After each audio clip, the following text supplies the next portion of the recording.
Is your character Alex? No.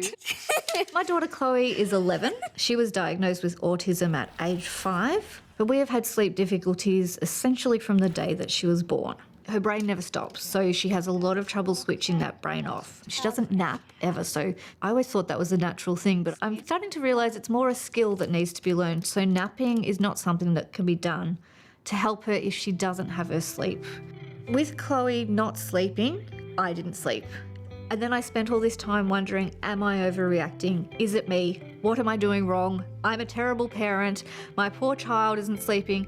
What am I doing? But when you're so sleep deprived yourself and you have no resources to support you, it becomes isolating and you feel like you can't talk to anybody else about it because you feel like you're being judged. Over many years of restless nights, Melbourne's Andrea Painter has gradually developed an effective sleep routine for her daughter Chloe. But according to Professor of Child Psychology Nicole Rinehart, an enormous number of Australian kids are experiencing similar challenges at bedtime. Up to 80% of autistic children will experience sleep difficulties, and it has an enormous impact, not just on the young person and their development, but also on the wider family system. It causes a lot of stress for parents. This common problem was the subject of a major study conducted by Monash University's Krongold Clinic, in which paediatricians and psychologists consulted over 240 families with autistic children. So the Sleeping Sound study is a very brief behavioural intervention. It involves 2 sessions and then a follow-up consultation for the parent and for the child. In the first session, we take a really detailed history to understand what the specific difficulty is. And then we talk about various options that could be personalised to the young person. And then in the second session, we implement those strategies and then we follow up to see how things went. The key finding was that children's sleep improved, so that's fantastic. But we also found that there was improvements in children's emotional and behavioural functioning. And we found a reduction in parents' stress. So it's more, this sleep intervention was more than sleep. It had a systemic positive effect on the young person and their family.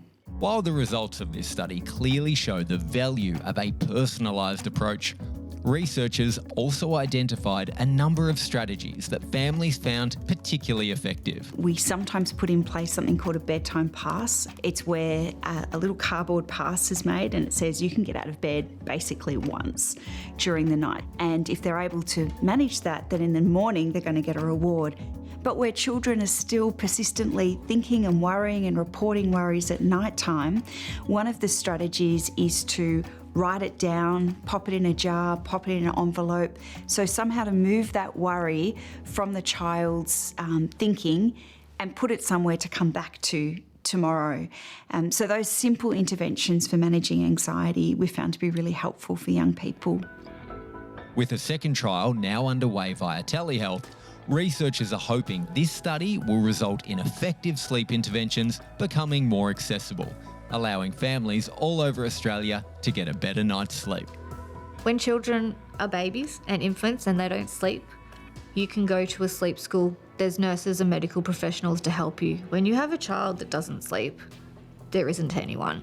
Everybody has ideas and suggestions, but there isn't actually anybody there to help you. So if I'd had a psychologist that could have maybe given me a telehealth once or twice to talk me through what I needed to do to help Chloe to get into a better routine, that could touch base with me after trying it for 2 weeks and say, how is this going?